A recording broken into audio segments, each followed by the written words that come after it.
ولا تموتن إلا وأنتم مسلمون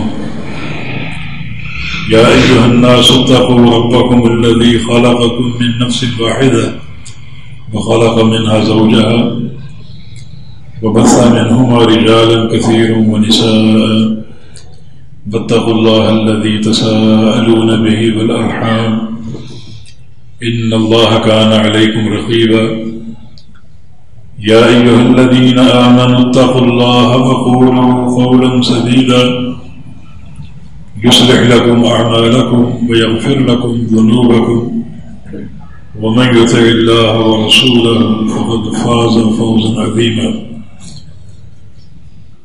أما بعد فإن أصدق الكلام كلام الله وأحسن الهدي هدي محمد صلى الله تعالى عليه وسلم بشر الأمور محدثاتها وكل محدثة بدعة وكل بدعة ضلالة وكل ضلالة في النار من يطع الله ورسوله فقد رشد واهتدى ومن يعص الله ورسوله فقد ضل وغوى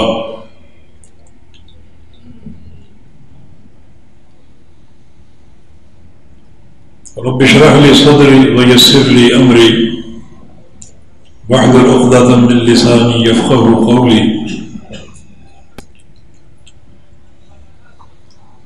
اللهم صل على محمد وعلى آل محمد كما صليت على إبراهيم وعلى آل إبراهيم إنك حميد مجيد اللهم بارك على محمد وعلى آل محمد كما باركت على إبراهيم وعلى آل إبراهيم إنك حميد مجيد سبحانك لا علم لنا إلا ما علمتنا إنك أنت العليم الحكيم لقد قال الله سبحانه وتعالى بعد أعوذ بالله من الشيطان الرجيم من همزه ونفخه ونفثه بسم الله الرحمن الرحيم إنما يعمر مساجد الله من آمن بالله واليوم الآخر وأقام الصلاة وآتى الزكاة ولم يخش إلا الله عسى أولئك أن يكونوا من المهتدين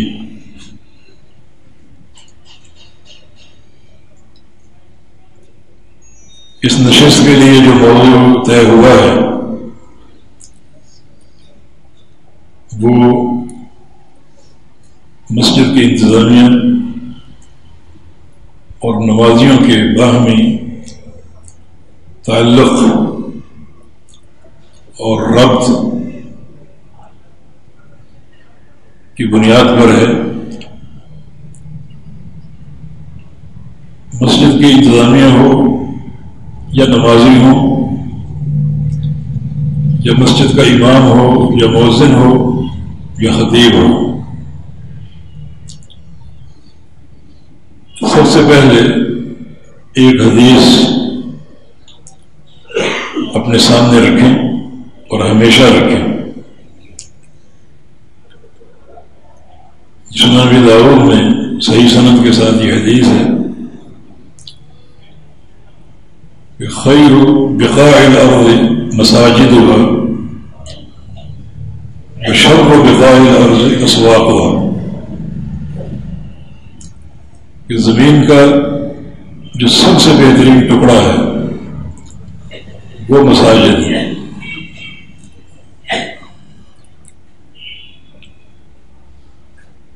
زمین کا سب سے بہترین ٹکڑا مساجد ہے۔ اور زمین میں قسم ہر قسم کے ٹکڑے ہوتے ہیں، بازار ہوتے ہیں، مارکیٹیں ہوتی ہیں، اسمبلی ہال ہوتے ہیں، گورنر ہاؤس ہوتے ہیں، صدارتی محل ہوتے ہیں، پرائم منسٹر ہاؤس ہوتے ہیں۔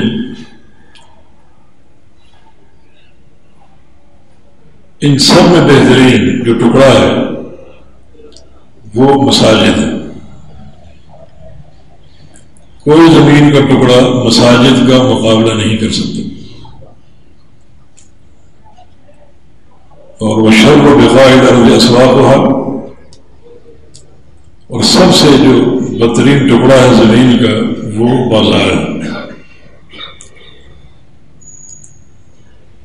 کیونکہ بازار اکثر ایسے مراکز ہوتے ہیں جہاں حلال و حرام کی تمیز نہیں ہوتی، دنیا کی حرص ہوتی ہے، جھوٹی قسمیں ہوتی ہیں، ملاوٹ ہوتی ہے، جھوٹے وعدے ہوتے ہیں، مالی خیانتیں ہوتی ہیں، تو سب سے بدترین ٹکڑا بازار ہے۔ تو رسول اللہ صلی اللہ علیہ وسلم نے جو سب سے بہترین ٹکڑا قرار دیا ہے اس روئے زمین پر، اس خطہ ارضی پر، وہ مساجد ہے۔ تو مساجد کے ساتھ جو تعلق ہے، خواہ وہ نمازی حضرات کا ہو یا وہ منتظمین کا ہو یا وہ عالم کا ہو، عامی کا ہو، امام کا ہو، مؤذن کا ہو، وہ کوئی کھیل تماشا نہیں ہے، یہاں تلاوت کی یا لہو کی کوئی گنجائش نہیں ہے۔ وَأَنَّ الْمَسَاجِدَ لِلَّهِ، مساجد اللہ کے لیے، مساجد بیوت اللہ ہے،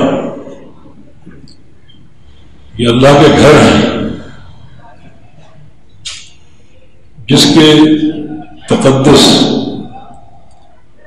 احترام اور تعظیم کا معاملہ ہر گھر سے بڑھ کر ہونا چاہیے۔ تو یہ جو نصوص ہیں کتاب و سنت کے، یہ اس موضوع کے تعلق سے ہمیشہ ہم سب کے سامنے ہونے چاہیے۔ مساجد اللہ تعالیٰ کی ایک عظیم نعمت ہے، ایک عجیب نعمت ہے، کیونکہ مساجد کے ساتھ اگر صحیح تعلق ہم جوڑ لیں تو بہت زیادہ ہمیں اللہ تعالیٰ کا قرب، اس کی محبتیں، رحمتیں، اخروی کامیابیاں، دنیا کی برکتیں اور عرصات قیامت میں مختلف مقامات پر کامیابیاں حاصل ہوں گی۔ بہت سی احادیث اس تعلق سے وارد ہیں۔ قرآن کہتے ہیں انما یعمر مساجد اللہ من آمن باللہ،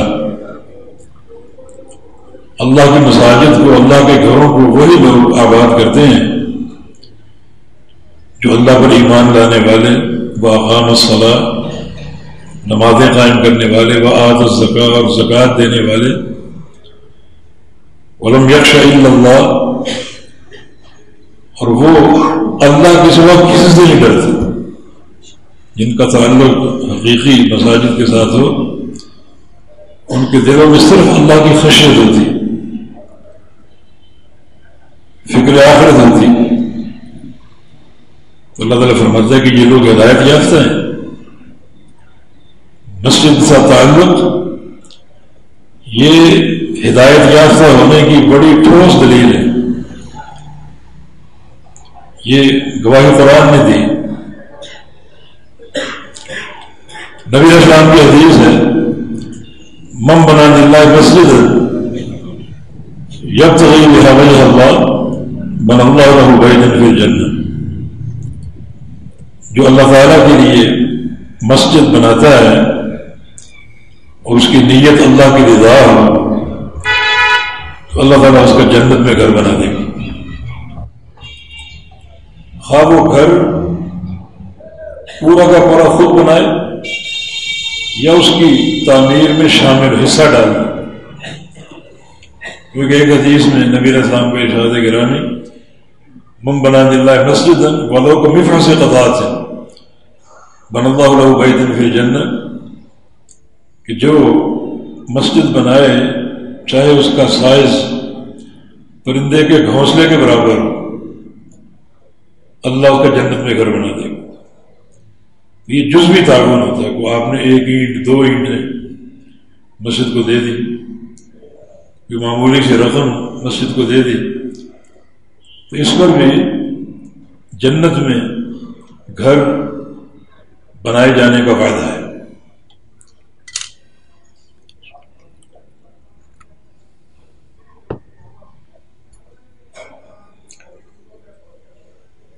تو آپ یہ دیکھیں کہ یہ جو تعلق ہے مساجد کے ساتھ کتنا برگزیدہ ہے، اور کس قدر ہمارے رفعت شان اور درجات کی بلندی کا ذریعہ ہے۔ ایک اور حدیث نبی علیہ السلام کی،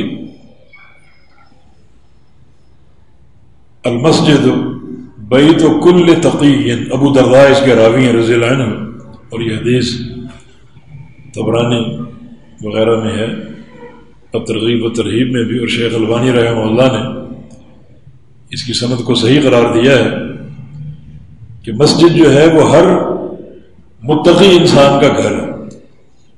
متقی انسان جس کو مسجد سے محبت ہو اور مسجد میں زیادہ بیٹھنا پسند ہو، گویا وہ اس کا گھر ہے، یہ اس کے متقی ہونے کی دلیل۔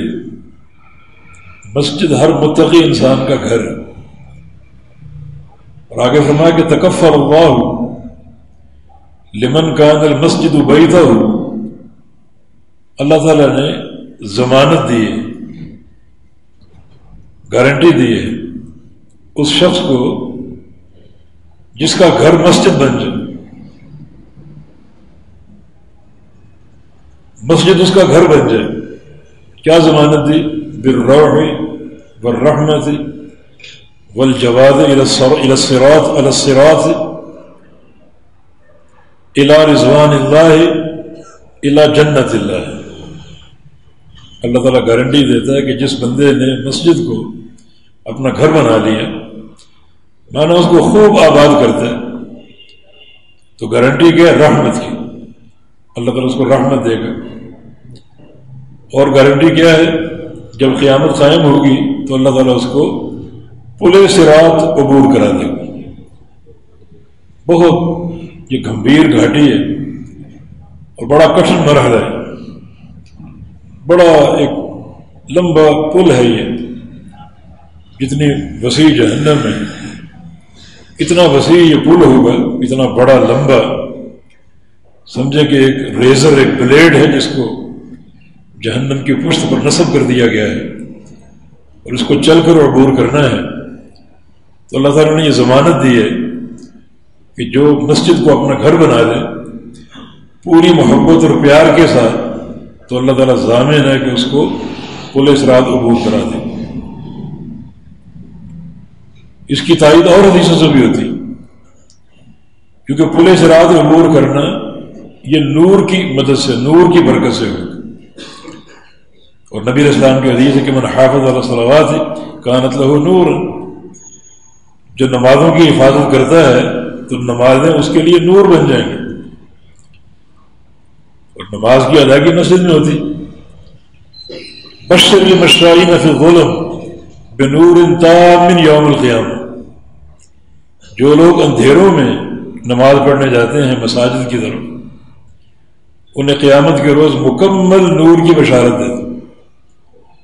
عشاء کی نماز ہے، فجر کی نماز خاص طور پہ اندھیروں میں جاتے ہیں، اور مغرب پڑھتے پڑھتے اندھیرا ہو ہی جاتا ہے، تو ایسے لوگوں کو قیامت کے دن مکمل نور کی بشارت ہے۔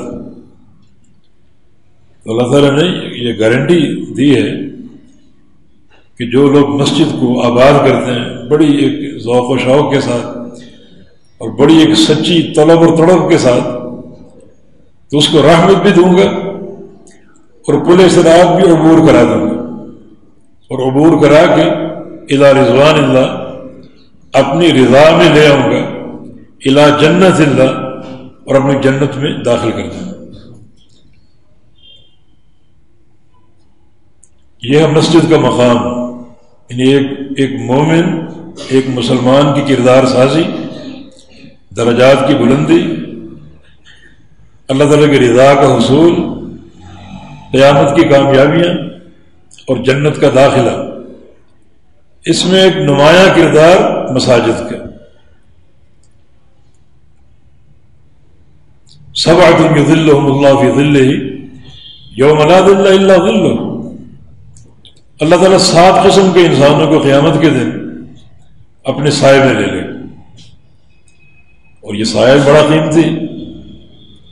جب سورج ایک میل کے فاصلے پر ہو اور لوگ اپنے گناہوں کے بقدر پسینے میں ڈوبے ہوں، اس وقت یقیناً سائے کی طلب ہوگی، اور سایہ اسی کو ملے گا جس کو اللہ تعالیٰ عطا فرمائے گا، اور ہر ایک کو نہیں ملے گا۔ چند مخصوص افراد ہیں، جن میں سے ایک فرد یہ بھی، رجل قلبہ معلق بالمسجد، وہ شخص جس کا دل معلق ہو مسجد کے ساتھ، اس کا دل اٹکا ہو اللہ تعالیٰ کے گھر کے ساتھ، مسجد کی حاضری، مسجد میں جانا، مسجد میں بیٹھنا، نماز با جماعت کی محبت، یہ شوق اس کو لاحق ہو، تو اللہ تعالیٰ ایسے شخص کو، ایسے نوجوان کو قیامت کے دن اپنے عرش کا سایہ عطا فرما دے گا۔ اسی سے ملتا جلتا وہ نوجوان بھی، شاب نشا فی عبادت ربی، وہ نوجوان جو اپنے رب کی عبادت میں پروان چڑھتا ہے، اپنے رب کی عبادت میں پروان چڑھتا ہے۔ یہ حدیث نوجوان کے کردار کو متعین کرتی کہ نوجوان کا کام اللہ تعالیٰ کی عبادت کرنا ہے، اللہ تعالیٰ کی عبادت میں پروان چڑھنا ہے۔ کچھ لوگ نوجوانوں کو دھوکے دیتے ہیں کہ یہ ہمارے معمار ہیں، یوتھ کے نام سے، اور یہ قائد ہیں۔ نوجوان قائد نہیں ہے، نہ یہ معمار ہے۔ معمار بننے میں وقت ہے ابھی، قائد بننے میں وقت ہے ابھی۔ یہ حدیث یہ بتا رہی کہ یہ وقت آپ کی عبادت کا ہے، عبادت کا طریقہ سیکھنے کا ہے، علماء کی صحبت اختیار کرنے کا ہے، انتہائی تواضع اختیار کرنے کا ہے، نہ یہ کہ آپ سینے پھلا پھلا کر، سینے تان تان کر باتیں کریں، یہ آپ کا کام ہے ہی نہیں۔ وہ نوجوان جو رب کی عبادت میں پروان چڑھے، مساجد سے محبت ہو، علماء سے محبت ہو، علماء کی نشستوں میں بیٹھے، ان کی صحبت میں بیٹھے، دین سیکھے، یہ تعلم علم اور اللہ تعالیٰ کا ذکر، اللہ تعالیٰ کی عبادت، یہ ایک نوجوان کا کردار جو اس کے مستقبل کی تعمیر کرے گا اور اس کو مستقبل کا معمار بنائے گا، مستقبل کا قائد بنائے گا۔ لیکن جو نوجوانی کی عمر ہے، یہ قیادت کی عمر نہیں ہے، یہ سیکھنے کی، تعلم کی، اللہ تعالیٰ کی عبادت کی عمر، اور یہ عبادت تا حیات جاری رہے، تو اللہ تعالیٰ کے عرش کا سایہ حاصل ہوگا اس شخص کو جس کا دل معلق ہو مساجد کے ساتھ۔ ایک اور حدیث میں رسول اللہ صلی اللہ علیہ وسلم کا فرمان ہے کہ ان للمساجد اوتادا، کچھ لوگ مساجد کے کھونٹے ہوتے ہیں، جیسے قلعہ آپ گاڑ دیں جانور کو باندھنے کے لیے، لکڑی کا، لوہے کا، اب وہ بندھا ہوا ہے ایک ہی مقام پر جہاں آپ جانور کو باندھتے ہیں۔ تو کچھ لوگ بھی ایسے ہیں جو مساجد کے اوتاد ہیں، مساجد کے قلعے، کھونٹے، میخیں۔ آپ جب بھی مسجد میں آئیں گے وہ آپ کو ایک ہی مقام پر نظر آئیں گے، اسی مقام پر کھڑے ہیں، بیٹھے ہیں، اللہ تعالیٰ کا ذکر کر رہے ہیں، قرآن پڑھ رہے ہیں۔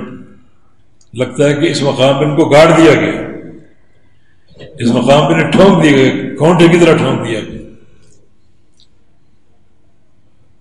ان کے لیے کیا شرف ہے، کیا تکریم ان کی اللہ کے ہاں۔ جلساؤہم الملائکہ، اللہ کے فرشتے ان کے ہم نشین بن جاتے ہیں۔ فرشتوں کو دیکھ نہیں رہا، لیکن فرشتوں کو اس کی جگہ کا علم ہے کہ جب بھی آئے گا یہاں بیٹھے گا، تو اس سے قبل فرشتے وہاں پر حلقہ بنا کے بیٹھے ہوتے ہیں، اس کے ساتھ اس کو دیکھ رہے ہیں، اس کے لیے دعائیں کر رہے ہیں، تو ایسے لوگوں کو ملائکہ کی مجالست کا شرف حاصل۔ ان غابوا افتقدوا، اگر کبھی نہ آ پائیں تو فرشتے پریشان ہو جاتے ہیں، تلاش کرتے ہیں کہ ہمارا دوست کہاں گیا۔ وَإِن مَرِضُوا عَادُوا، بیمار پڑ جائیں تو فرشتے ان کی عیادت کرتے ہیں، جہاں پڑا ہے بیمار ہو اپنے گھر میں ملائکہ ساتھ موجود ہیں، اس کے لیے دعائیں کرتے ہیں صحت کی، عافیت کی۔ وَإِن ذَهَبُوا لِحَاجَةٍ أَعَانُوهُ، اور اگر وہ کسی کام سے چلے جائیں، پتا چلا کسی اور شہر میں گئے، کسی کاروباری مصروفیت کے تحت یا کوئی اور حاجت ہے، کام ہے، تو أَعَانُوهُم، تو فرشتے تلاش کر کے وہاں پہنچ جاتے اور اس کام میں اس کی مدد کرتے، ان کا تعاون کرتے۔ تو یہ مساجد کے ساتھ تعلق بڑا برگزیدہ ہے، اسے پوری ایک شد و مد کے ساتھ حاصل کرنے کی کوشش کرنی، جو مساجد کے ادب اور احترام کے تقاضے ہیں اور مساجد کو آباد کرنے کے تقاضے ہیں، ان سب کو ملحوظ رکھتے ہوئے ایک حدیث میں ارشاد ہے کہ الا اخبرکم بما یمحو اللہ بہ الخطایا ویرفع بہ الدرجات، تمہیں بتاؤں اللہ رب العزت کن اعمال کے نتیجے میں گناہ معاف کرتا ہے اور درجات بلند فرماتا ہے۔ وہ کون سے بڑے بڑے اعمال ہیں جن سے گناہ جھڑ جاتے ہیں، معاف ہو جاتے ہیں اور جنت میں درجات اونچے ہو جاتے ہیں۔ اسباغ الوضوء الى المکارہ وکثرۃ الخطا الى المسجد وانتظار الصلاۃ بعد الصلاۃ، تین کام، اور تینوں کا تعلق مسجد کے ساتھ۔ ایک، مکمل وضو کرنا تکلیف کے باوجود، آج کل سردی کا موسم، ٹھنڈا پانی آتا ہے، اس کی پرواہ نہ کرے، مکمل وضو کرے، جن اعضاء کو دھونا ہے اچھی طرح دھوئے اور ٹھنڈے پانی کی پرواہ نہ کرے۔ بعض علاقوں میں شدید گرم موسم ہوتا ہے اور گرم پانی نکلتا ہے، تو اس کی پرواہ نہ کرے اور مکمل وضو کرے، اس سے اس کے گناہ جھڑ جائیں گے۔ ایک حدیث کے مطابق ہر پانی کے قطرے کے ساتھ گناہ گرے اور جنت میں درجات بلند ہوں گے۔ اور وہ کثرت الخطا الی المسجد، زیادہ قدم چل کے جانا مسجد کی طرف، پیدل چل کے جانا زیادہ قدم، کیونکہ خطوۃ ترفع درجہ وخطوۃ تمحو خطیئہ، ایک قدم جو اٹھاؤ گے اس اٹھے قدم کے ساتھ جنت میں ایک درجہ اونچا ہو جائے گا، اسی قدم کو زمین پر ٹیکو گے تو ایک گناہ جھڑ جائے گا۔ اب قدم اٹھاتے جاؤ، رکھتے جاؤ، اٹھاتے جاؤ، رکھتے جاؤ۔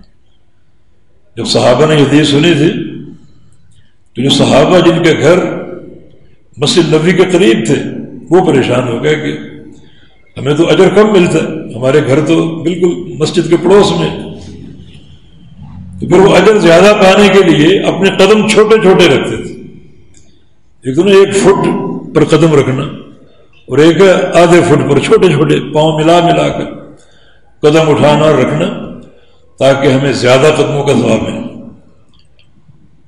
اور تیسرا عمل وانتظار الصلاۃ بعد الصلاۃ، ایک نماز پڑھ کے اگلی نماز کا انتظار کرنا۔ یہ تینوں کاموں کا تعلق مساجد کے ساتھ ہے، تو مساجد کا بڑا گہرا کردار ہے ہماری سعادت اور ہماری دونوں جہانوں کی کامیابی، اللہ تعالیٰ کی محبت اور اس کا قرب۔ ان تمام نصوص سے کچھ باتیں واضح ہو گئیں کہ مساجد اللہ کے گھر ہیں اور ان کو آباد کرنے والے ہدایت یافتہ ہیں، اور زیادہ مسجد میں آنے والے بیٹھنے والے گویا مسجد ان کا گھر بن چکا۔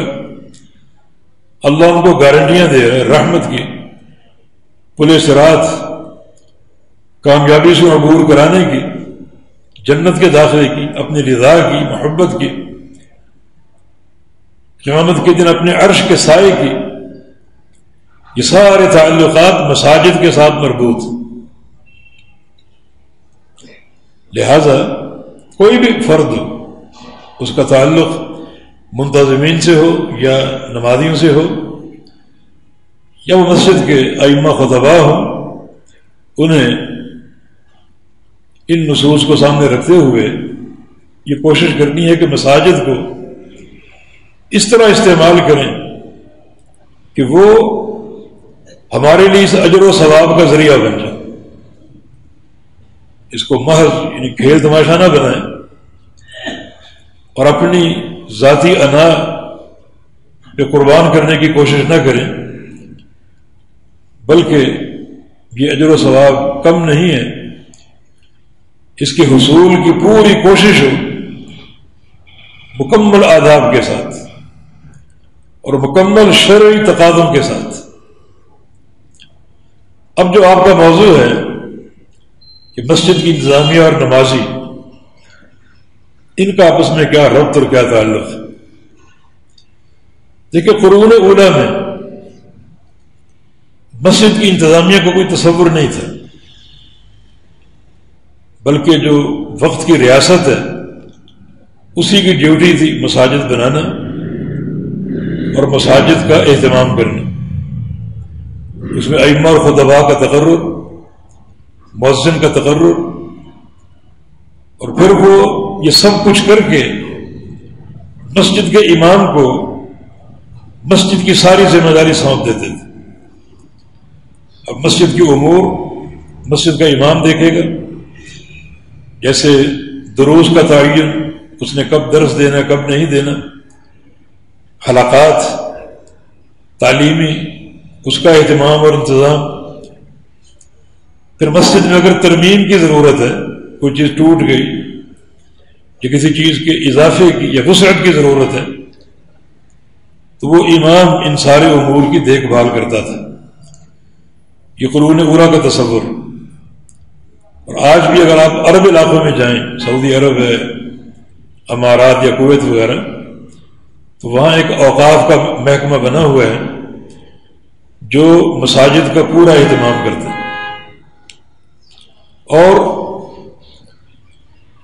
مسجد بنانے سے لے کر مسجد میں جو ڈیوٹیوں کی تفویض ہے وہ سب کچھ، سارے انتظامات، مسجد کا مائک ہے، مسجد کے لاؤڈ سپیکر ہیں، لائٹیں ہیں، پنکھے ہیں، اے سی ہیں اور قالین ہیں، وہ سارا انتظام ریاست کرتی ہے، اور ریاست امام کا تقرر کرتی ہے، اور پھر مسجد کی دیکھ بھال امام کو سونپ دیتی ہے، کیونکہ امام کا چناؤ ریاست کی ذمہ داری ہے، تو وہ ایسا امام منتخب کرتی ہے جو ان سارے امور کی صلاحیت رکھنے والا ہو، ان سارے امور کو ادا کرنے کا اہل ہے، اور ان سارے امور کے قابل ہے، اس کے پاس علم ہو اور عمل ہو، اور اس کے پاس خشیت اور تقوی ہو، عدل ہو،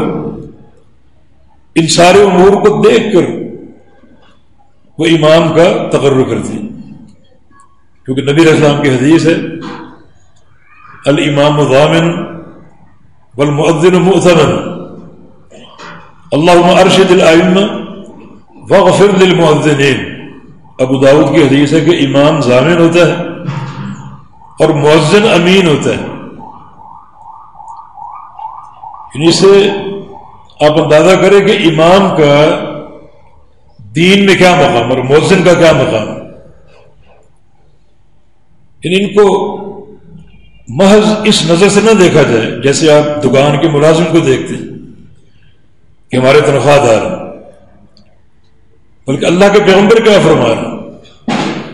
الامام ضامن والمؤذن مؤتمن، کہ امام ضامن ہے۔ ضامن کا معنی امام کفیل ہے تمام نمازیوں کا،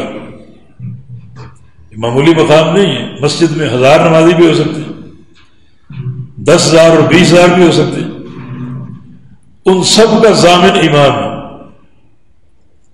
تو اس کو اللہ تعالیٰ کے خوف اور خشیت کا مرقع ہونا چاہیے، سارے کام درست انجام دیں۔ یہ نہ ہو کہ ناراضگی ہو تو یہ کہہ کے چلا جائے کہ میں نے بھی نمازیں وضو کے بغیر پڑھائی، جاؤ نہیں با وضو، اور کسی کو کیا پتا وضو ہے یا نہیں۔ چاہے نماز میں سورہ فاتحہ ہم نے سن لی، سری میں پڑھی یا نہیں پڑھی ہمیں کیا پتا، اور فاتحہ کے بغیر نماز نہیں ہوتی۔ تو نبی علیہ السلام نے امام کو ضامن کہا ہے، جو نماز کے اوقات میں، نماز کے آداب میں، نماز کی حیات میں تمام نمازیوں کا کفیل ہے، تمام نمازیوں کا کفیل۔ اونچ نیچ کرے گا تو ہر نمازی کا بوجھ اس پر ہوگا نماز کے تعلق سے، اور اگر راست طریقے پر قائم ہوگا تو ہر نمازی کا ثواب کمائے گا۔ الامام ضامن، امام ضامن کفیل ہے ہر نمازی کا، یہ اس کی ذمہ داری ہے کہ وہ جماعت کرائے سارے حقوق کی ادائیگی کے ساتھ، نماز کی پوری حفاظت ہو، اس کو نماز کا علم ہو، اچھی قرات کرنے والا ہو۔ تبھی سنا کہ یہ امکم اقرأکم لکتاب اللہ، اسے امام بناؤ جو کتاب اللہ کا بڑا قاری ہے، حافظ۔ اور اگر قرات میں کئی لوگ برابر ہیں تو پھر دیکھو ہجرت میں مقدم کون ہے، ہجرت میں اگر کئی لوگ موجود ہیں تو پھر دیکھو سنت کا بڑا عالم کون ہے، جس کو سنت کا فہم ہو اور سنت کی معرفت ہو۔ اگر سنت میں بھی کئی نام آ جائیں تو پھر عمر کا تناسب دیکھو، بڑی عمر کس کی، اس کو امام مقرر کرو، تو کتنی پیچیدگی ہیں، یہ مرحلہ کتنا شاق ہے۔ اس طرح چن کر امام بناؤ، تو چنی ہوئی شخصیت جو ہے وہ آپ کی زر خرید غلام نہیں ہے، آپ کا ملازم نہیں ہے، وہ چنا ہوا ہے اس دین میں اللہ اور اس کے رسول کے ہیں۔ یہ جو شرائط نبی علیہ السلام بیان کر رہے ہیں، تو امام چنیدہ بندہ ہے رسول اللہ صلی اللہ علیہ وسلم کا، کس شخص کو امام بنانا۔ اور والمؤذن مؤتمن، اور مؤذن امانت دار ہوتا ہے۔ امانت دار ہونے کے 3 معنی،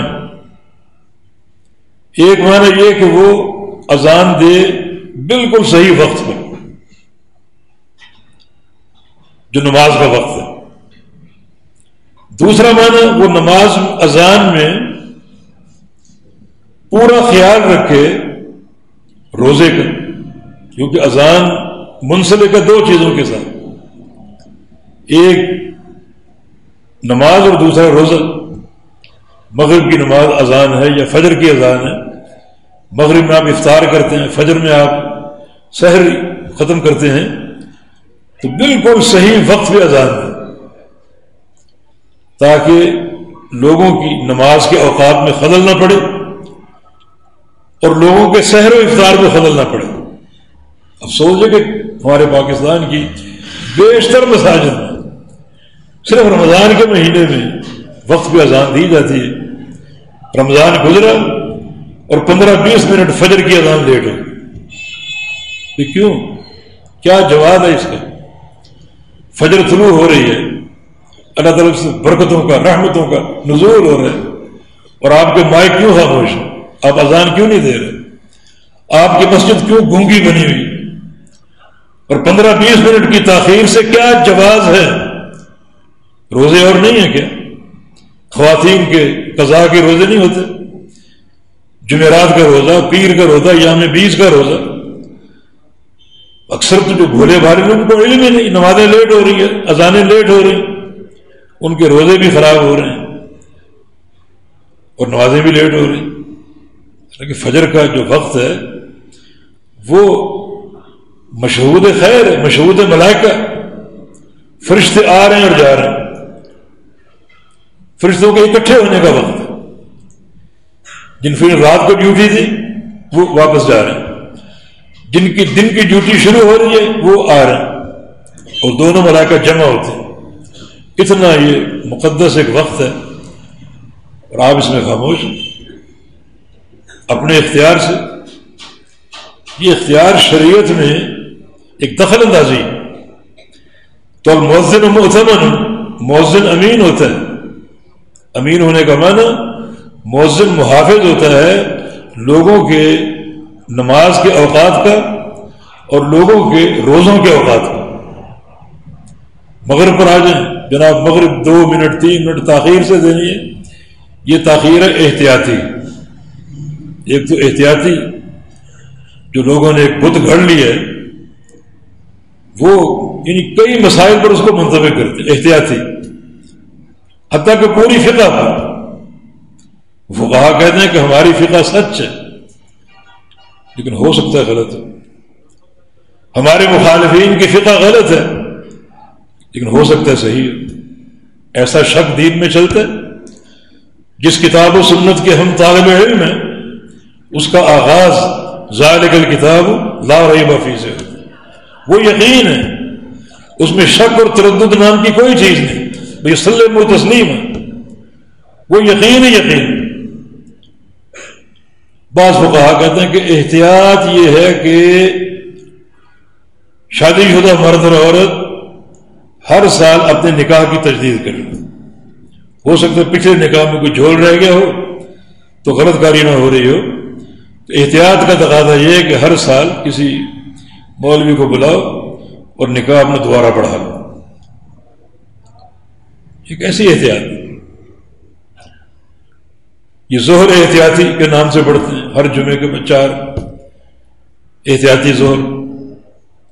کیسی احتیاط؟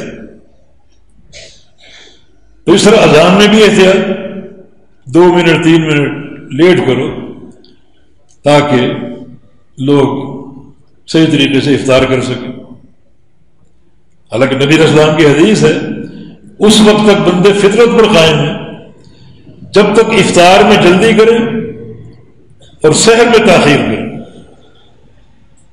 سحر میں تاخیر کریں تو امور فطرت سے،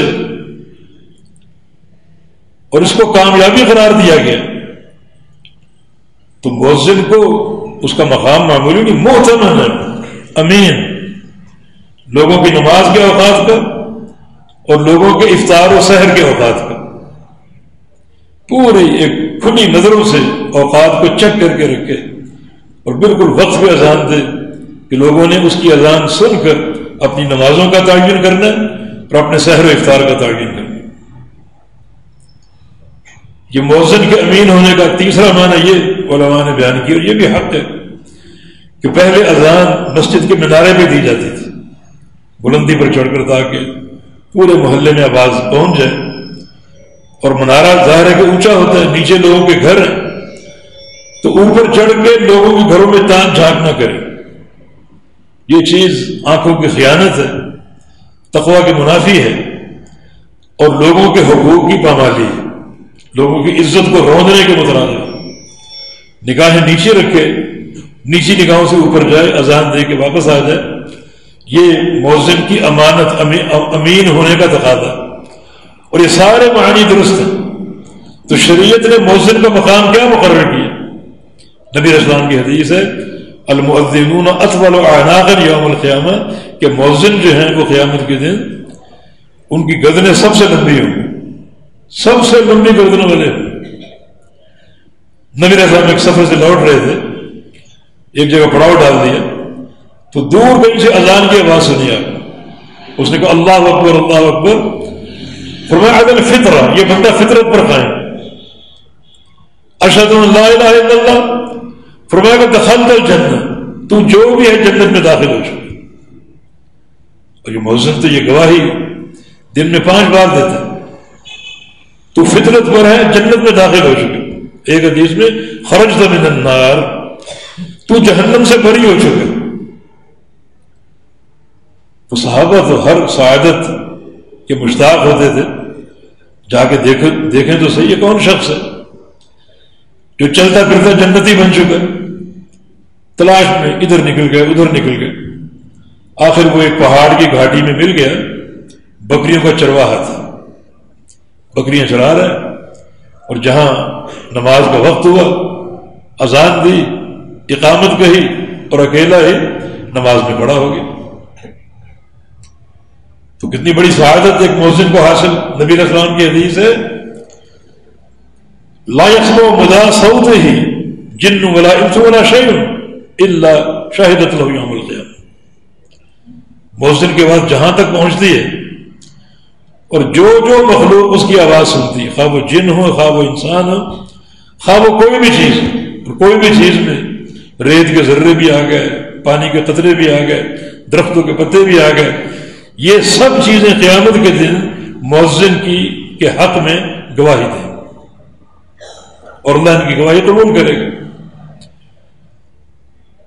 اس سے آپ یہ سمجھیں کہ مؤذن کا مقام کیا ہے.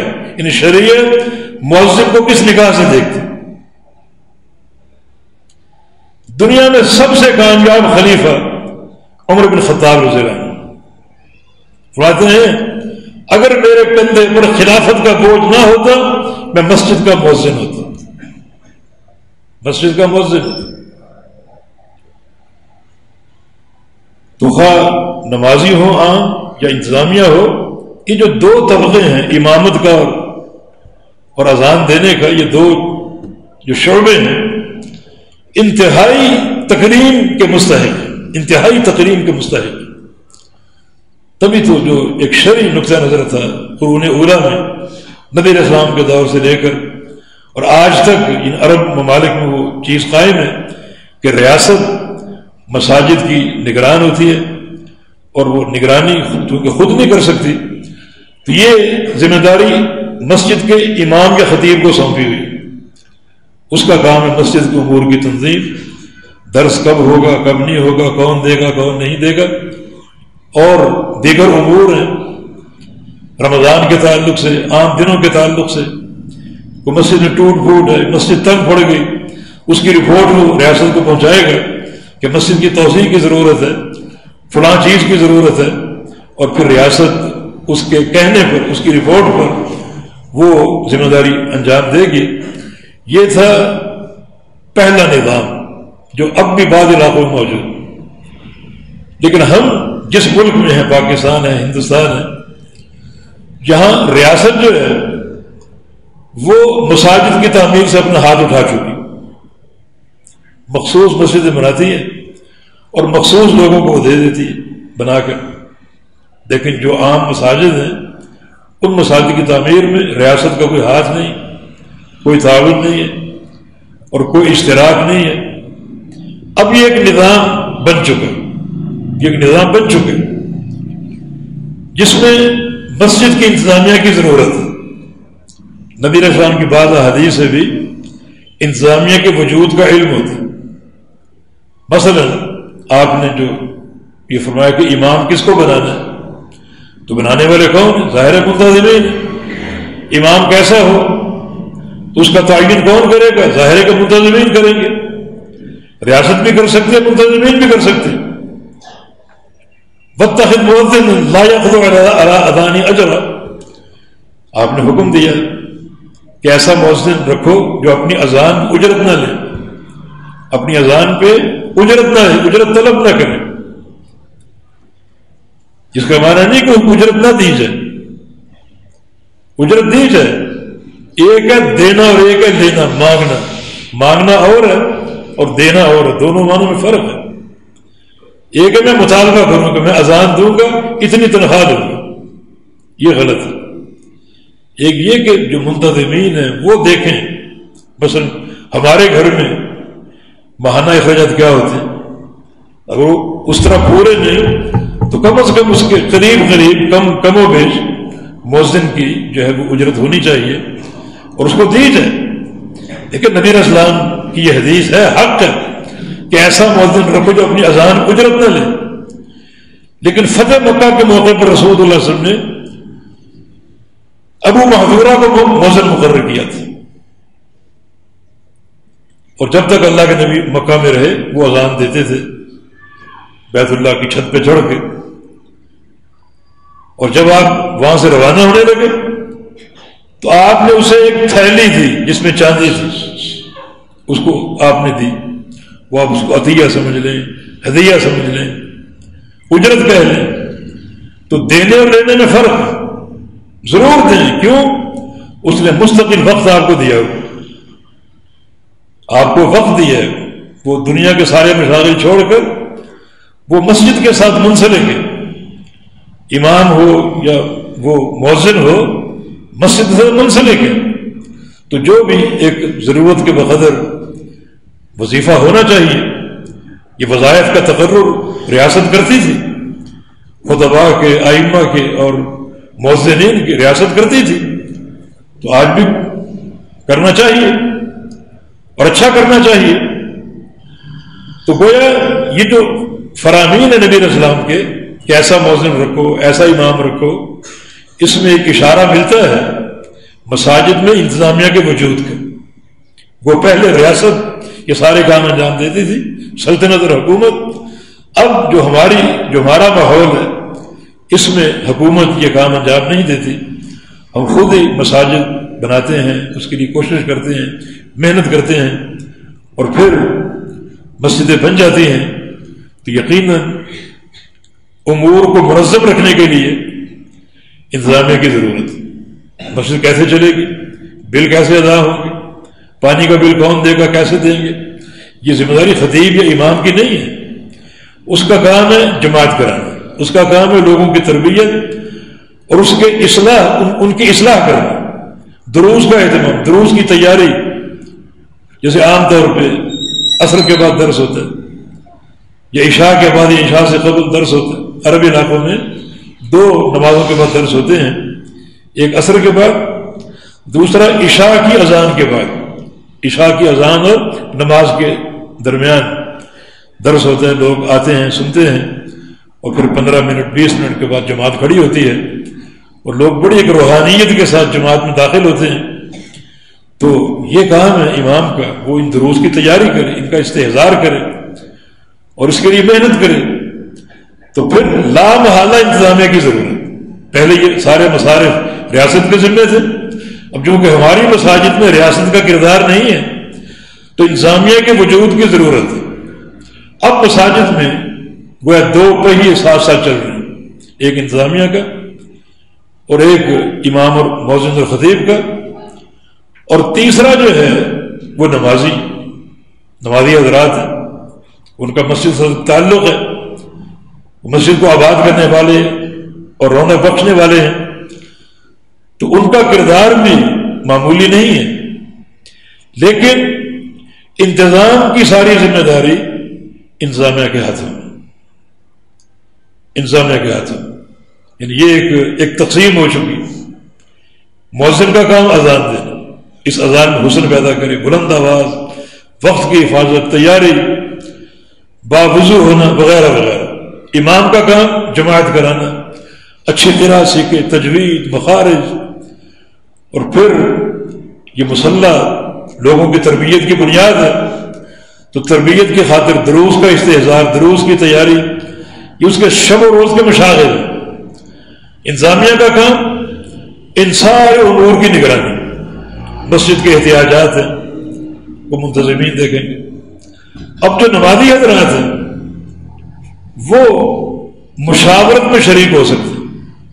فلاں چیز کی کمی ہے، اسے پورا کیا جائے، فلاں عالم ہے ان کا درس رکھا جائے، اور فلاں کام انجام دیا جائے. مسجد کی توسیع کی ضرورت ہے، توسیع کے لیے کوشش کی جائے. مشاورت میں شریک ہو سکتے ہیں، منتظم نہیں بن سکتے. منتظم بن چکے ہیں، جو ایک کمیٹی بن چکی وہ انتظامیہ ہے. آپ کا کام اپنی بات پہنچا دینا، آپ کی بات قبول کر لی گئی تو اجر آپ کے لیے بھی انتظامیہ کے لیے، اور اگر آپ کی بات قبول کرنے کا لائق نہیں ہے تو اس میں کسی ناراضگی کی ضرورت نہیں۔ سب سے بڑا جرم مساجد کے تعلق سے یہ ہے کہ آپس کی رنجش کی بنا پر مسجد کو چھوڑ دیں۔ اب گھر میں نماز ہو رہی ہے، جماعت کا ثواب فلاں فلاں سب سے محروم ہے، مسجد میں آنا بڑے اس کے درجات ہیں، بڑے اس کے مراتب ہیں، بہت سی فضیلتیں اس سے منسلک ہیں۔ ایک تو ہر قدم میں گناہ جھڑتے ہیں، درجات بلند ہوتے ہیں۔ دوسرا، کئی نیتیں آپ شامل کر سکتے ہیں، کئی نیتیں۔ مثلا مسجد میں 100 لوگ ہوں گے، ان کا دیدار ہوگا، ان کی زیارت ہوگی، فلاں کو دیکھوں گا، فلاں کو دیکھوں، اللہ کی رضا کے لیے۔ یہ نیت بھی آپ گھر سے لے کر نکلیں، خالی نماز پڑھنے نہیں آ رہے، اللہ کی رضا کے لیے فلاں اور فلاں بھائی سے ملاقات ہو، کوئی چھوٹا مقام نہیں، حقت محبت ہی دل متضابرین فیہ، جو لوگ میری خاطر آپس میں ملتے ہیں، زیارتیں کرتے ہیں، مل بیٹھتے ہیں، ان بندوں کے لیے میری محبت فرض ہو جاتی ہے۔ اللہ فرماتا میری محبت فرض ہو جاتی ہے، تو خالی نماز پڑھنے نہیں آ رہا، یہ نیت بھی ساتھ شامل۔ اب 100 نمازی ہیں، 200 نمازی ہیں، صحت اور مرض کا معاملہ ساتھ ساتھ چلتا ہے، آپ گھر سے نیت کر کے نکلے کہ فلاں بھائی بیمار ہے، اسے بھی دیکھ لیں گے، بیمار پرسی اس کی عیادت ہو جائے گی، اس کا پھر الگ اجر، اس کا الگ اجر ہے۔ یعنی ایک تو جب گھر سے نکلا نماز با جماعت کی نیت سے تو ہر قدم پر نیکیاں، پھر یہ نیت کہ مسجد میں بھائیوں سے ملاقات ہوگی، زیارتیں ہوں گی اللہ کی رضا کے لیے، تو اللہ کی محبت فرض ہو جائے گی۔ اور تیسرا، کوئی بیمار بھائی ہے، مسجد کے پڑوس میں اس کا گھر ہے، نماز پڑھنے جائیں گے، اسے بھی دیکھ لیں گے، تیمارداری کر لیں، تیمارداری کا بڑا اجر ہے۔ نبی علیہ السلام کی حدیث ہے کہ ما زال فی مخرج الجنہ حتی یرجع، اگر مریض کی تیمارداری کی نیت آپ کی ہو تو گھر سے نکلتے ہی آپ جنت کے باغیچوں میں چل رہے ہیں، اور گھر لوٹنے تک جنت کے باغیچوں میں، اور فرشتے آپ کے قدم گر طبت وطاب ممشاک وجعل الجنت مثواک، کہ تو عمدہ ہو جائے اور تیرے یہ قدم مبارک ہو جائے، تیرا ٹھکانہ جنت ہو جائے، فرشتے دعائیں دے رہے۔ تو ایک ہی سفر میں جو چند قدم آپ بڑھا کے جا رہے ہیں، اس میں کتنی فضیلتیں آپ کو حاصل ہو گئی۔ اور اگر آپ منہ بنا کے بیٹھ جائیں کہ فلاں سے ناراض ہوں، یہ ناراضگی اس فلاں سے ہے یا اللہ تعالیٰ سے، یہ گھر اس فلاں کی ملکیت ہے یا اللہ کا گھر، المساجد بیوت اللہ، یہ مساجد اللہ کے گھر ہے، مسجد کو بیت اللہ ہونے کا شرف حاصل، تو پھر ناراضگی کس سے ہے؟ اس فلاں سے یا اللہ تعالیٰ سے؟ یہ سب سے بھیانک جرم ہمارے معاشرے میں ہو رہا ہے کہ لوگ کسی ذاتی ناراضگی کی بنا پر مسجد کو چھوڑ دیتے۔ اب بتائیے، مسجد کی اذان آپ کے گھر آ رہی ہے اور آپ گھر میں نماز پڑھ رہے ہیں، با جماعت حاضر نہیں ہو رہے، آپ کی نماز ہو گئی؟ مسجد کے پڑوسی کی نماز نہیں ہوتی جب تک وہ با جماعت نہ پڑھے، تو آپ کی نماز ہو گئی؟ ہرگز نہیں۔ تو یہ ایک بڑا جرم ہے۔ انتظامیہ اور نمازی، ان کا باہمی ربط کے کیا تعلق ہے؟ کوئی چیز آپ کہنا چاہ رہے ہیں، مشورہ آپ دینا چاہ رہے ہیں، وہ آپ دے دیں۔ دو صورتیں ہیں اس کی، یا وہ حق ہے یا وہ باطل۔ اگر وہ باطل ہے اور انہوں نے نہیں مانا تو آپ بھی چھوڑ کے وہ بھی چھوڑ کے، دونوں کے لیے نجات ہے۔ اگر وہ حق ہے، انہوں نے مان لیا، آپ کو اجر ملے گا، ان کو بھی اجر ملے گا۔ اگر وہ حق ہے اور وہ نہیں مانتے تو آپ اجر کے مستحق ہیں، وہ مجرم ہیں، اللہ کو وہ جواب دیں۔ لیکن دنیا میں فتنہ نہ ہو، مساجد میں خاص طور پر۔ دیکھیں نبی علیہ السلام کی حدیث ہے، آپ گھر میں تشریف فرما تھے اور آپ کو اللہ تعالیٰ نے وحی کے ذریعے آگاہ کیا شب قدر کے تعین میں کہ فلاں رات لیلۃ القدر تعین ہو گیا، بڑی آسانی امت کے لیے آ گئی، ایک رات عطا فرما دی گئی، وہ شب قدر ہے جس کو سب لوگ جاگیں، اس کا احیاء کریں، اس میں اللہ تعالیٰ کی عبادت کریں، اور وہ خیر من الف شہر، وہ 1000 مہینے کی عبادت سے افضل، 1000 مہینے کی عبادت سے افضل۔ آپ بڑا خوش ہوئے، اللہ تعالیٰ نے ایک آسانی بھیج دی، رحمت کر دی۔ آپ گھر سے نکلے صحابہ کو جمع کر کے ان کو اطلاع دینے کے لیے، مسجد میں پہنچے، 2 بندے جھگڑ رہے تھے اور ان کی آوازیں اونچی ہو رہی تھی، ان کی آوازیں اونچی ہو رہی تھی۔ تو رسول اللہ صلی اللہ علیہ وسلم نے فرمایا، اللہ تعالیٰ نے شب قدر کا تعین فرما دیا تھا اور میں تمہیں آگاہ کرنے آ رہا تھا، لیکن فلاں 2 بندوں کے جھگڑے کی وجہ سے، جھگڑے کی نحوست کی وجہ سے اللہ تعالیٰ نے شب قدر کے تعین کو میرے دل سے مٹا دیا، بھلا دیا مجھے کہ وہ کون سی رات۔ اب التمسوها فی الوتر من العشر الاخیر، اب اس کو تلاش کرو آخری عشرے میں، اور آخری عشرے کی 5 طاق راتوں تلاش کرو۔ اب اس کا تعین ختم ہو چکا، اللہ نے مٹا دیا۔ مساجد اللہ کے گھر، اور یہاں اگر اختلاف ہو اور آوازیں اونچی ہوں جو مسجد کے مقام کے منافی ہیں تو دیکھیں اس کی سزا، اس کا اثر متعدی ہو گیا، پوری امت ایک خیر و برکت سے محروم ہوئی۔ تو خلاف جو ہے نا، اختلاف اور تنازع مسجد میں خاص طور پہ بعض اوقات اس کا اثر، اس کا نقصان متعدی ہوتا، آپ کی ذات تک محدود نہیں ہوتا، بلکہ کئی لوگ جو ہیں وہ اس نقصان کے متحمل ہوتے ہیں۔ جیسے یہ قصہ کہ پوری امت کو یہ نقصان ہے، اللہ تعالیٰ نے تعین محو کر دیا آپ کے سینے سے، بڑھا دیا آپ کو، اور امت پر ایک مشقت آ گئی۔ وہ یہ مشقت اگر ہم سمجھیں کہ 5 راتیں جاگنا، اللہ تعالیٰ کی عبادت کرنا مشقت تو ہے، مگر 5 راتوں کا جاگنا یہ ایک اضافی اجر کا باعث ہے۔ ایک امت میں کمزور بھی ہیں، بوڑھے بھی ہیں، مرد بھی ہیں، عورتیں بھی ہیں، حاجت مند بھی ہیں، ان کے لیے ایک رات کا اگر تعین ہو جاتا تو تعین ان کے لیے بڑا سہل ہوتا اور بڑی آسانی کا باعث ہوتا۔ لیکن مسجد میں اختلاف کی بنا پر، مسجد میں جھگڑے کی بنا پر اللہ تعالیٰ نے اس کے تعین کو ختم کر دیا اور آپ کو بھلا دیا کہ وہ کون سی رات۔ صاحب بن یزید فرماتے ہیں کہ مسجد میں تھا امیر عمر کے دور میں، مجھے کسی نے کنکری ماری، میں نے جھانک کر دیکھا وہ امیر المومنین عمر بن خطاب تھے۔ کہا کہ میرے پاس آؤ، میں آیا، کہا کہ وہ سامنے 2 بندے جھگڑ رہے تھے، ان کی آوازیں اونچی ہو رہی تھی، ان کو بلاؤ میرے پاس۔ تو بلا کر لائے کہ امیر المومنین آپ کو بلا رہے ہیں، دونوں پہنچ گئے۔ فرمایا کہ میں نے آپ کو پہچانا نہیں، من این انتم، کہاں سے آئے ہوتے؟ کہا کہ من اہل طائف، ہم طائف سے ہیں، یعنی مدینے کے نہیں بلکہ طائف سے ہیں۔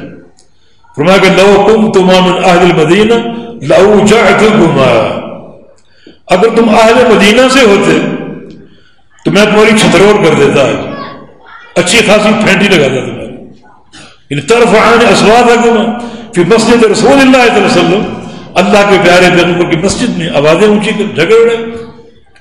یہ جھگڑا کرنا، اختلاف کرنا، آوازوں کو اونچا کرنا مسجد میں، یہ مسجد کے مقام کے منافی ہے، جس کا اثر متعدی ہو سکتا ہے، جس کی نحوست مزید پھیل سکتی ہے۔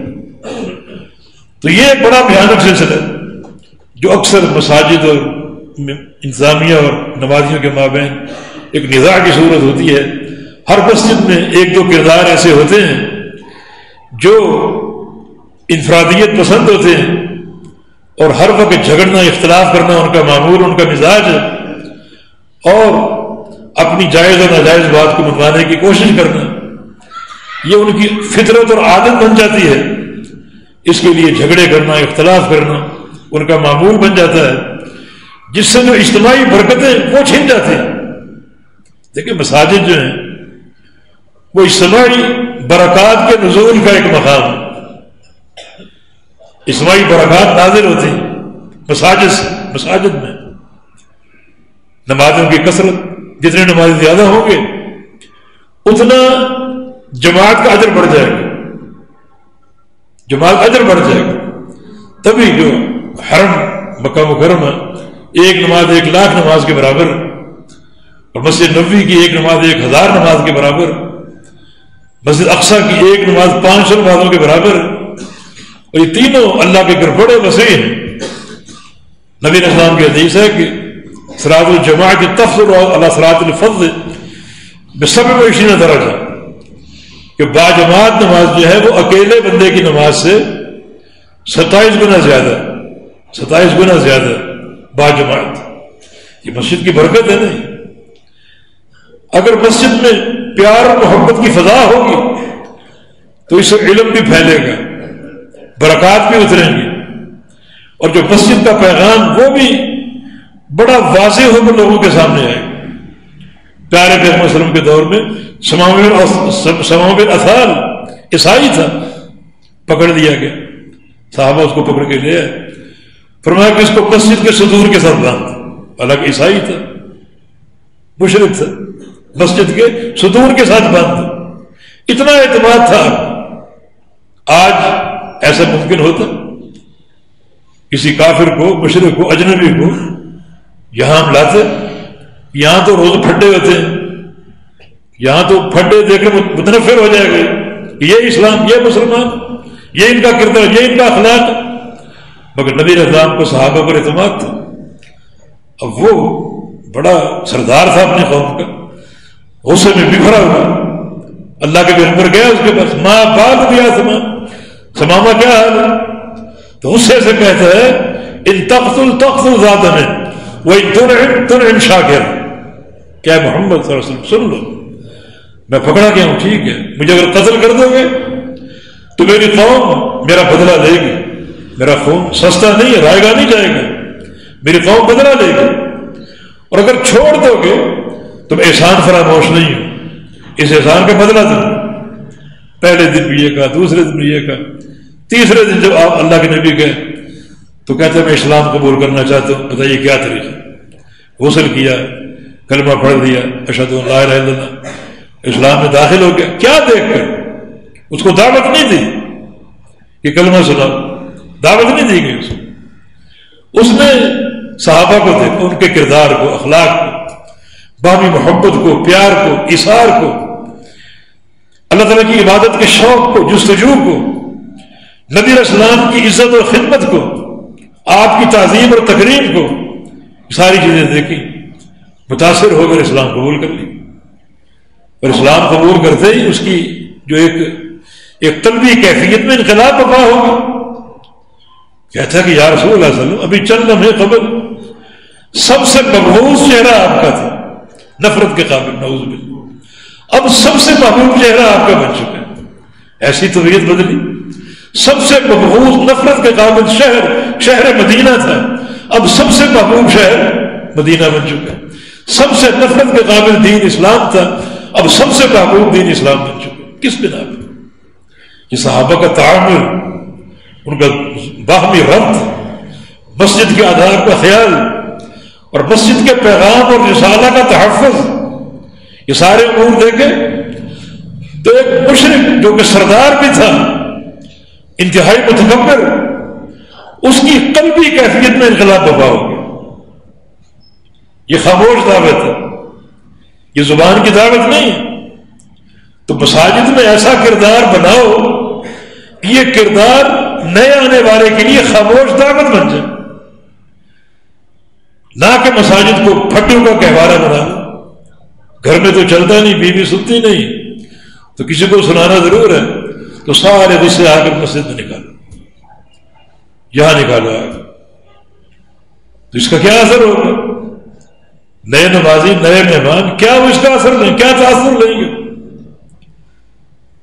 اللہ تعالیٰ نے 2-3 دنوں میں اسے دین سمجھا دیا، صحابہ کے کردار اور اخلاق کی بنا پر، باہمی تعامل کی بنا پر اس کو دین سکھا دیا.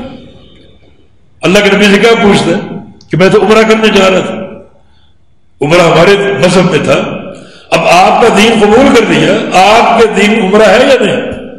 اگر ہے تو جاؤں گا، نہیں ہے تو واپس جاؤ، اپنے گھر جاؤ. اب کوئی عبادت نہیں کرنی جب تک اس عبادت پر اللہ کے پیغمبر کی مہر نہ ہو۔ یہ ہے قلبی کیفیت میں تبدیلی اور انقلاب۔ فرمایا کہ ہاں عمرہ ہمارے دین کے شاعر میں ضرور جاؤ۔ سیکھ کے چلا گیا، مکہ پہنچ گیا۔ مکہ والوں کی اطلاع مل چکی تھی کہ ثمامہ مسلمان ہو چکا۔ ان کی اصطلاح میں جو باپ دادا کے دین کو چھوڑ کر اسلام قبول کرتا اس کو صحابی کہتے تھے۔ مکہ والے جمع ہیں اور ثمامہ مکہ میں داخل ہو رہا اور وہ نعرے لگا رہے سبوتا سبوتا سبوتا، ثمامہ افسوس تم صحابی ہو، یعنی بے دین ہو گئے، اپنے باپ دادا کے دین کو چھوڑ دیا۔ فرمایا کہ ما سبوتو، صحابی نہیں ہوا، بے دین نہیں ہوا، ولیکن اتبعت رسول اللہ صلی اللہ علیہ وسلم، میں نے اللہ کے سچے رسول کی غلامی قبول کر لی، رسول برحق۔ اور آخری جملہ کیا کہا؟ یا اہل مکہ واللہ لا یأتینکم محبت حنطۃ حتی یأذن رسول اللہ صلی اللہ علیہ وسلم، مکہ والوں تمہارے پاس ایک دانہ گندم کا نہیں آئے گا۔ ثمامہ مکہ میں گندم سپلائی کر دی، وہ پورے مکہ کی ایجنسی گندم کی سپلائی کی ثمامہ کے ہاتھ میں تھی اور کسی کے ہاتھ میں۔ مکہ والوں سن لو، تمہارے پاس ایک دانہ گندم کا نہیں آئے گا جب تک اللہ کے پیغمبر اجازت نہ دے۔ تجارت ہے، باہر میں جائے، اگر جس دین کو قبول کیا اس میں اگر یہ بات درست ہے کہ کفار کے ساتھ تجارت ہو سکتی تو گندم بھیجوں گا، ورنہ ایک دانہ بھی نہیں بھیجوں۔ یہ ہے ایک عجیب وہ تبدیلی، انقلاب، وہ روح دین کی جو دل میں گھر کر گئی۔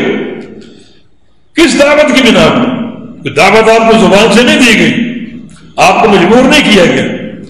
ثمامہ نے کھلی آنکھوں سے مسجد میں نمازیوں کے کردار کو دیکھا تھا کہ کیا ان کا آپس میں تعامل ہے، کیا باہمی محبت اور پیار ہے، کس اخلاق کا برتاؤ ہے، اور کس طرح پیغمبر علیہ السلام کی تقریم ہے، اور کس طرح شوق و ذوق سے نماز کی ادائیگی کی رغبت ہے۔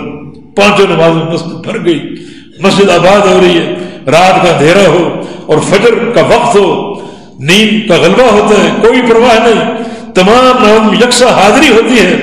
یہ تمام شوق و ذوق دیکھ کر اور صحابہ کی عبادت کا طور طریقہ دیکھ کر، باہمی محبت اور پیار دیکھ کر ثمامہ نے اسلام قبول کر لیا۔ یہ سچی محبت اور پیار جو ایک خاموش دعوت ہے، یہ ثمامہ کے قبول اسلام کا سبب بن گئی۔ تو مسجد میں ہمارا کردار کیا ہونا چاہیے؟ یہ کردار، یہ اختلافات کا گھر نہیں ہے، آوازوں کو بلند کرنے کا گھر نہیں ہے۔ دیکھیں اگر اختلاف ہو بھی جائے، فطرت ہے انسان کی، اختلاف ہو سکتا ہے، جہاں پر 100 200 500 1000 لوگ ہوں، رائے مختلف ہو سکتی، یہ معیوب نہیں ہے۔ ایک بندے کی رائے مختلف ہو جاتی ہے، صبح سوچ کچھ اور ہوتی ہے، شام سوچ کچھ اور ہوتی ہے، رائے بدل ایک بندے کی۔ جہاں 1000 افراد ہوں یقیناً وہاں اختلاف ہوگا، اور چونکہ اللہ تعالیٰ کے فضل سے ہم اہل حدیث، یہ اللہ کا انعام، اس نے ہمیں سچا پیارا مذہب مسلک اہل حدیث عطا فرمایا۔ مسلک اہل حدیث میں اختلاف کا ازالہ انتہائی سہل ہے، بڑا آسان۔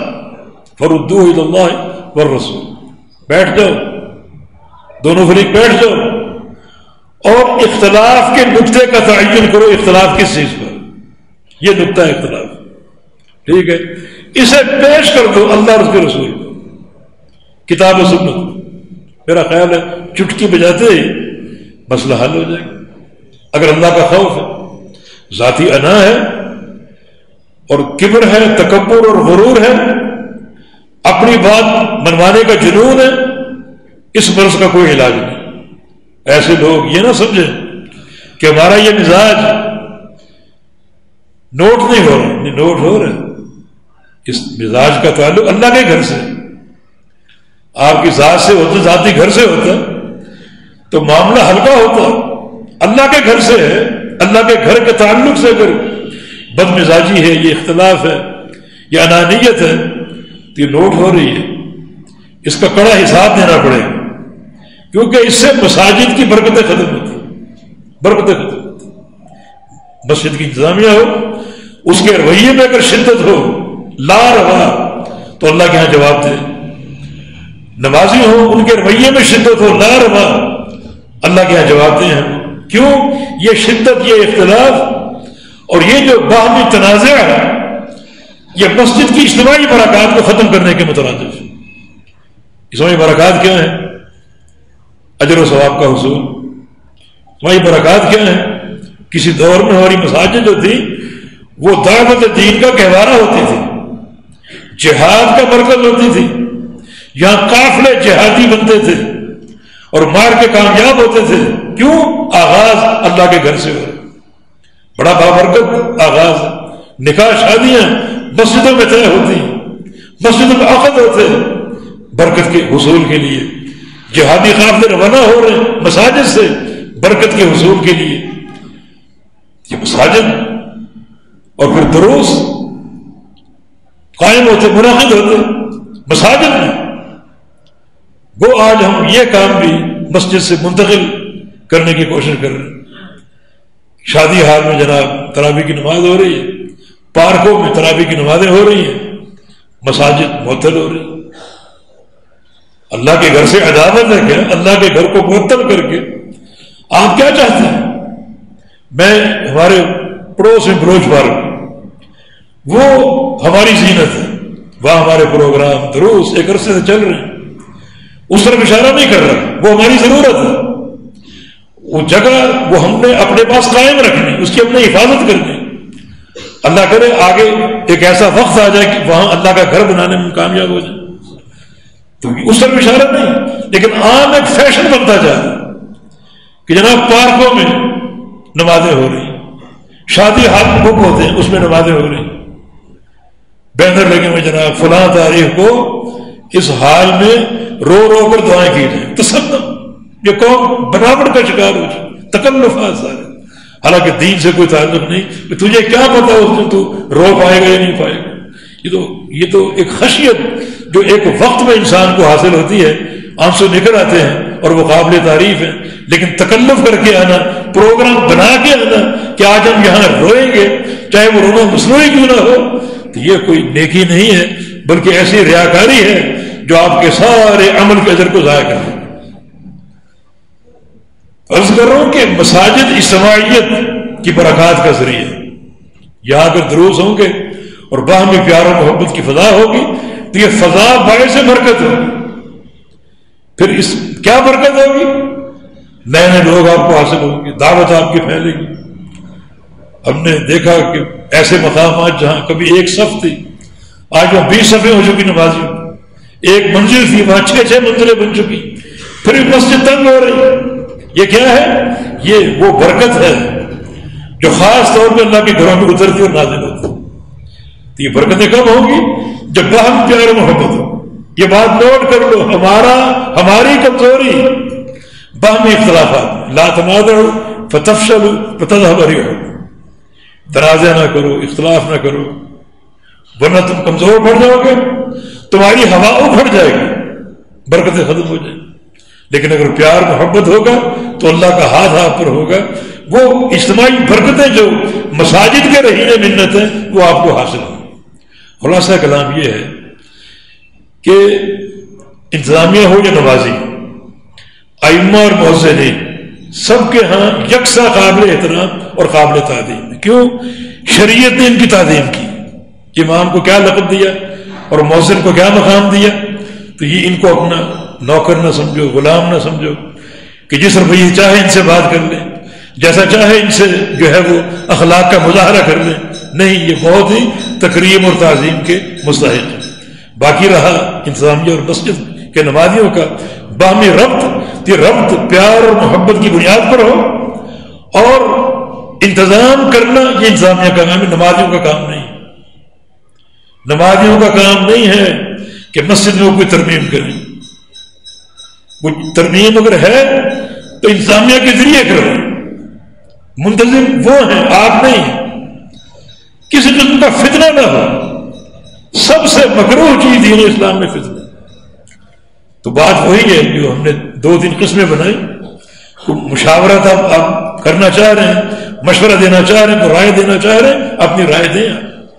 غلط ہے، انسانیت نہیں مان رہی تو دونوں کی جان چھوڑی اس غلطی سے۔ صحیح ہے، انسانیت نہیں مان رہی، آپ کو ثواب مل گیا انتظامیہ مجرم ہے، اللہ کے یہاں جواب دے. اور اگر صحیح ہے انتظامیہ بھی مان لیتی ہے، آپ کے لیے ثواب، انتظامیہ کے لیے ثواب. لیکن اگر آپ ایک صحیح بات کو منوانے میں کامیاب نہیں ہو سکے اور پھڈے کو ہوا دیں، اختلاف کو ہوا دیں، تو پھر آپ بھی مجرم بن جائیں گے، کیونکہ فتنہ قتل سے بھی زیادہ ہولناک ہے. تو اس کو امن، محبت اور پیار کا گہوارہ بنا تاکہ اللہ کی طرف سے برکتیں ہیں اور وہ نتائج حاصل ہوں جو مساجد کی تعمیر سے ہمارے پیش نظر. اب جو مسجد بنی ہے اتنی مضبوط، اتنی بڑی، اور مساجد اللہ کی توفیق سے جس میں ہزاروں لوگوں کا پیسہ شامل ہے، تو ان کے کچھ مقاصد، وہ چاہتے ہیں کہ ایک ایک ہمیں سجدے کا اجر ملے، ایک ایک تصویر کا اجر ملے، لوگ یہاں قرآن پڑھے ایک ایک حرف کا اجر ملے، اور لوگوں کو دعوت پہنچے اور لوگ سچے مسلک کو قبول کریں، تو ایک ایک دعوت اور ایک بندے کا اجر ملے. تو اس اجر میں اگر آپ رکاوٹ بن جائیں، اختلاف کے نحوست کی وجہ سے سارے مقاصد جو ہے وہ فیل ہو جائیں گے اور ناکام ہو جائیں گے. تو یہ پیغام ہے مساجد کا جس کو جو ہے وہ حاصل ہونا چاہیے. مساجد ایک ایسا اجتماعی گہوارہ اور مرکز ہے جس کا ثواب لا محدود ہے. نبی علیہ السلام کی حدیث ہے، تسعۃ یؤتون اجورہم وہم فی قبورہم. 9 بندے ایسے اپنی قبر میں پڑے ہوئے ہیں، دفن ہو چکے، سال پہلے، 2 سال پہلے، 10 سال پہلے، 100 سال پہلے، جسم گل چکے، ہڈیاں مٹی بن چکی، مگر ان کو ثواب قبر میں پہنچا. ثواب تھما نہیں، پہنچا، رکا نہیں ہے، ثواب ان کو پہنچا. 9 قسم کے فرد، ان میں سے ایک فرد کون ہے؟ رجل بنا مسجد ہے، وہ بندہ جو مسجد بنا دے یا اس کی تعمیر میں شامل ہو، اس کا ایک پیسہ مسجد کی تعمیر میں شامل ہو چکے. پیسہ نہیں ہے تو وہ جسمانی طور پر موجود ہے، اینٹیں اٹھا رہا ہے، خدمت کر رہا ہے. جب تک وہ اللہ کا گھر کام ہے، نمازیں پڑھی جا رہی ہیں، سجدے ہو رہے ہیں، رکوع ہو رہے ہیں، قیام قرات ہو رہا ہے، دروس ہو رہے ہیں، اس وقت تک ایک ایک حرف اس کے لیے صدقہ جاریہ کے طور پر اس کو پہنچ رہا ہے. تو یہ ثواب تو دائمی ثواب ہے، رکنے اور تھمنے والا نہیں ہے. تو ہم اس پیغام کو ملحوظ رکھیں اور اس پیغام کی حفاظت کریں، اور مساجد کو ہم پیار اور محبت کی ایک مرکزیت کا گہوارہ بنا دیں تاکہ یہ محبت اللہ کے ہاں بھی ہمارے قرب کا باعث بنے، اللہ تعالیٰ کی صرف برکتوں کا نزول ہو، اور یہ پیار محبت نئے آنے والوں کے لیے ایک دعوت کا مربوط پیغام ہو، اور اس طرح جو مسجد کا پیغام ہے اس کی تعمیم ہو، وہ آگے پہنچتا جائے، پھیلتا جائے. یہ اللہ کے گھروں کی خدمت کے تعلق سے کچھ شرعی باتیں جو ہم نے آپ کے سامنے عرض کی. اس دعا کے ساتھ میں اختتام کرتا ہوں کہ اللہ تعالیٰ ہمیں مساجد سے محبت کرنے والا بنا دے، مساجد کو آباد کرنے والا بنا دے، مساجد کو تعمیر کرنے والا بنا دے، مساجد کی صفائی کرنے والا بنا دے. یہ تنظیف اور تفہیم بھی مسجد کی ذمہ داری. اللہ کے پیارے پیغمبر عورتوں کو کہا کرتے تھے اپنے گھروں میں مسجد بناؤ، خواتین، اور ساتھ حکم دیتے یأمرہن ان تطیب وتنظف، کہ گھروں کی مسجدوں کو بھی خوشبو لگاؤ اور ان کو صاف ستھرا رکھو. تو یہ صفائی، خوشبو لگانا، یہ مسجد میں یہ کام انجام دیا جائے. مزید یہ جو ہے وہ مسجد کی محبت کا ذریعہ اور باعث بنے گی. اور مساجد اگر متعفن ہو، جہاں گندگی بھی ہو، بدبو بھی ہو، تو وہ لوگ وہاں زیادہ آنے کی کوشش نہیں کریں گے. اسی لیے رسول اللہ صلی اللہ علیہ وسلم نے کچا پیاز لہسن کھا کر مسجد میں آنے سے روکا. یہ بھی تعفر کا باعث بنتا ہے. تو پاکیزہ رکھو ان کو، خوشبودار رکھو ان کو، تاکہ لوگ شوق سے آئیں، اور وہ جو پیغام جو ایک ذہن میں موجود ہے، وہ مقاصد جو ذہن میں قائم ہے، ان کا حصول اللہ تعالیٰ کی توفیق سے آسان ہو جائے. اللہ پاک توفیق عطا فرما دے، ہمیں نمازی بنا دے. مساجد کے جو بھی امور اور خدمات ہیں اللہ ان کو حاصل کرنے کی توفیق عطا فرما دے. اور اللہ رب العزت مساجد سے یہ تعلق ہمارے لیے صدقہ جاریہ بنا کر قبول فرما دے. اقول قولی ھذا واستغفر اللہ لی ولکم واخر دعوانا ان الحمد للہ رب العالمین.